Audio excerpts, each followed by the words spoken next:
नमस्कार, बहुत स्वागत है आपका। आप देख रहे हैं ग्रैंड धर्मा सन्मार्ग। उत्पन्ना एकादशी। इस दिन भगवान श्री हरि विष्णु की आराधना होती है। वैसे तो एकादशी तिथि हर महीने में 2 बार आती है, एक कृष्ण पक्ष में, एक शुक्ल पक्ष में। लेकिन मार्गशीर्ष माह के कृष्ण पक्ष की एकादशी को सबसे ज़्यादा पवित्र माना गया है और इसे ही उत्पन्ना एकादशी भी कहा जाता है, क्योंकि मान्यता है कि इस दिन माता एकादशी ने राक्षस मुर का वध किया था और उत्पन्ना एकादशी का व्रत रखने से मोक्ष की प्राप्ति होती है। इसीलिए कहा जाता है एकादशी देवी का जन्म भगवान श्री हरि विष्णु से हुआ था और मार्गशीर्ष माह में कृष्ण पक्ष की एकादशी को एकादशी माता प्रकट हुई थी। इस बार एकादशी 30 नवंबर को है। एकादशी के दिन कुछ खास प्रयोग किए जाते हैं। आज हम स्वस्तिक का टोटका आपके साथ शेयर करेंगे। देखिए, हिंदू धर्म में किसी भी शुभ कार्य को शुरू करने से पहले स्वस्तिक का चिन्ह बनाकर उसकी पूजा करने का विधान है। मान्यता है कि ऐसा करने से कार्यों में सफलता मिलती है, क्योंकि स्वस्तिक के चिन्ह को मंगल का प्रतीक भी माना जाता है। अब ये जो स्वस्तिक है, सु और अस्ति के योग से बना है। इसका मतलब होता है शुभ और शुभ, यानी अस्ति का अर्थ होता है होना और शुभ शुभ का मतलब होता है अच्छा, तो अच्छा होना। किसी भी कार्य को आप करने के पहले गणेश जी का नाम लेते हैं और हिंदू धर्म में स्वस्तिक को गणेश जी का भी प्रतीक माना जाता है। वैसे तो किसी भी शुभ कार्य के पहले आप स्वस्तिक बनाकर ही प्लेट में रखते होंगे, फिर आप पूजा करते होंगे, क्योंकि ऐसा करने से जीवन में खुशियां बढ़ती है। जिस तरह से स्वस्तिक के 4 प्रकार की रेखाएं हैं स्वस्तिक में, और इसका आकार भी एक ही होता है, एक समान, लेकिन असल में स्वस्तिक का यह चिन्ह क्या बताता है? पौराणिक मान्यता है कि 4 दिशाओं यानी पूरब, पश्चिम, उत्तर, दक्षिण की ओर इशारा ये 4 भुजाएं करती हैं और हिंदू धर्म में इनको 4 वेदों से जोड़कर देखा जाता है, यानी ऋग्वेद, यजुर्वेद, अथर्ववेद और सामवेद। मान्यता है कि स्वस्तिक की 4 रेखाएं सृष्टि के रचनाकार भगवान ब्रह्मा के 4 सिरों को भी दर्शाती है और 4 पुरुषार्थ यानी 4 आश्रम, 4 लोक, 4 देवों ब्रह्मा, विष्णु, महेश, गणेश की तुलना भी की गई है। मान्यता है कि यदि स्वस्तिक की चारों रेखाओं को भगवान ब्रह्मा के 4 सिरों के समान है, तो मध्य में जो मौजूद बिंदु है भगवान विष्णु की नाभि है, जिसमें से वे भगवान ब्रह्मा प्रकट होते हैं। और स्वस्तिक की 4 रेखाओं में एक घड़ी की दिशा में चलती है, जो संसार के सही दिशा के चलने का प्रतीक है। ये तो स्वस्तिक का महत्व है, लेकिन आज हम एक खास प्रयोग बताएंगे।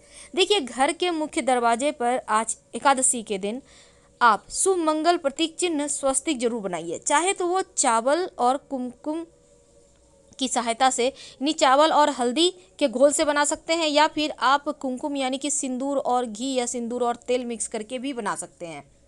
स्वस्तिक हर दिशा से देखने पर एक ही समान लगता है, लेकिन उल्टा स्वस्तिक के प्रयोग अलग होते हैं और सीधा के अलग अलग। यदि घर के मुख्य दरवाजे पर दोनों ओर आप स्वस्तिक बनाते हैं, छोटा छोटा सिंदूर से भी बना सकते हैं, या फिर ठीक ऊपर मध्य में एकदम बना देते हैं, तो ऐसा करने से वास्तु दोष दूर होता है। यानी 3 नहीं बनाना है, या तो दोनों तरफ बनाइए या फिर ऊपर बनाइए। भौतिक कामनाओं की पूर्ति करता है, तनाव हटाता है, चिंता, अनिद्रा, बेचैनी, तंत्र मंत्र क्रियाओं से भी रक्षा करता है और शुभ कार्य की शुरुआत के पहले स्वस्तिक को भी अंकित किया जाता है। इसीलिए स्वस्तिक को मान सम्मान, सफलता और उन्नति का प्रतीक माना जाता है। अगर जीवन में बहुत परेशानी हो तो इस किसी भी एकादशी के दिन आप स्वस्तिक को प्राण प्रतिष्ठा करवाकर चौखट पर लगवा सकते हैं। वो तांबे का भी हो सकता है, और आप चाहें तो एक स्वस्तिक जो चांदी होता है उसका आप ले आइए, रेडीमेड मिलता है छोटा सा, और लाकर उसको अपने पूजा घर में रखकर पूजा करें। स्थिर लक्ष्मी की प्राप्ति होती है और लक्ष्मी को प्रसन्न करने के लिए चांदी में आप चाहें तो नवरत्न भी लगवाकर आप स्वस्तिक को रख सकते हैं। खैर, ये तो आप सबसे अच्छा है कि सिंदूर और घी तेल मिक्स करके या फिर चावल और हल्दी का घोल से बनाइए। घर के मुख्य दरवाजे पर स्वस्तिक बनाते हैं तो छोटा ही बनाइए, बहुत बड़ा मत बनाइएगा। 3 अंगुल, वैसे तो 9 अंगुल से बड़ा नहीं बनाना चाहिए, आप 3-4 अंगुल का बनाइए, सुंदर भी लगेगा। तो घर के सामने अगर पेड़ या खंबा है तो इसके दुष्प्रभाव से भी रोकता है स्वस्तिक का चिन्ह। देवताओं को खुश करने के लिए खासकर एकादशी तिथि पर आप थाली में या किसी जहाँ भी आप चौकी पर रखते हैं देवता को, तो स्वस्तिक बनाकर फिर देवता की मूर्ति रखें तो देवता प्रसन्न हो जाते हैं। और आप चाहें तो इष्ट देवता के पास स्वस्तिक का चिन्ह रख सकते हैं। एक विशेष उपाय, अगर मुख्य दरवाजे की दहलीज के दोनों ओर स्वस्तिक बनाकर उसकी पूजा करें, स्वस्तिक पर चावल की ढेरी और एक एक सुपारी रख दें, तो ऐसा करने से अपार धन की प्राप्ति होती है, सफलता मिलती है। इस एकादशी के दिन नहाने के पानी में तुलसी का पत्ता या फिर बेलपत्र डालकर नहाइएगा, क्योंकि इस समय आप जब बेलपत्र डाल देते हैं तो सभी तीर्थ स्थान के पुण्य फल आपको प्राप्त हो जाते हैं। और आप चाहें तो कुसा घास डालकर भी नहा सकते हैं। वैसे तो शिव जी की भी पूजा कीजिएगा। अब ये नहीं कि एकादशी है तो सिर्फ श्री हरि की पूजा करेंगे, बिल्कुल नहीं, क्योंकि जब आप दोनों की पूजा करते हैं तो आपके जीवन की तमाम परेशानियां समाप्त हो जाती है। अगर आप अपने घर के पूजा स्थान पर एक प्लेट में स्वस्तिक बना लेते हैं और स्वस्तिक के ऊपर थोड़ा सा चावल, एक सुपारी रख देते हैं, तो इसे 21 दिन तक रहने दें। बाद में इस सुपारी को उठाकर गणेश जी के पास रख दीजिएगा घर में ही, और स्वस्तिक वाले प्लेट को आप साफ कर लीजिएगा। 21 दिन तक ये बने रहने से आपके जीवन में धन की कमी नहीं होती। यानी इस एकादशी को कर लें तो लंबे समय तक ये आपको लाभ देता रहेगा। अगर आपको कोई विशेष मनोकामना है तब उन मनोकामनाओं की पूर्ति के लिए विशेष प्रयोग होते हैं। वैसे तो पितरों की कृपा के लिए भी स्वस्तिक का चिन्ह घर में गोबर से बनाना चाहिए, मुख्य दरवाजे के बाहर से। सुख शांति भी रहती है, पितरों की कृपा बरसती है। वैसे तो एकादशी तिथि के दिन ये कहा जाता है कि पीपल के जड़ में अगर 1 लोटा जल में 1 चुटकी काला तिल, थोड़ी सी मीठी वस्तु डालकर पीपल के पेड़ में आप जल दें तो पितृदेवों की विशेष कृपा भी मिलती है और धन लक्ष्मी प्रसन्न होती हैं। धन दौलत सुख समृद्धि यश मान सम्मान बढ़ती चली जाती है। तो ये तो थी स्वस्तिक के कुछ विशेष प्रयोग। लेकिन कई बार होता है लंबे समय से मनोकामना नहीं पूर्ण हो पा रही है, तब इस एकादशी के दिन आप किसी भी पास के मंदिर में के दीवार में जाकर उल्टा स्वस्तिक बना दें, और जब आपकी मन्नत पूरी हो जाए तो जाकर सीधा स्वस्तिक बना दें। सिंदूर से बनाइएगा। तो चलिए आप जानते हैं भगवान श्री हरि की जब आप पूजा करेंगे तो उन्हें 2 हल्दी की गांठ जरूर अर्पित कीजिएगा, और बाद में उस हल्दी की गांठ को पीले कपड़े में लपेट कर रख लीजिएगा। धन की मुश्किलें दूर होगी। पहले से आपके पास रखा हुआ है तो उसको ही फिर से आप रख सकते हैं। आपके पास जो भी चीज़ है, केसर है, कमल का पुष्प है, केला है, गेंदे का पुष्प है, सब कुछ आप उनको अर्पित करें।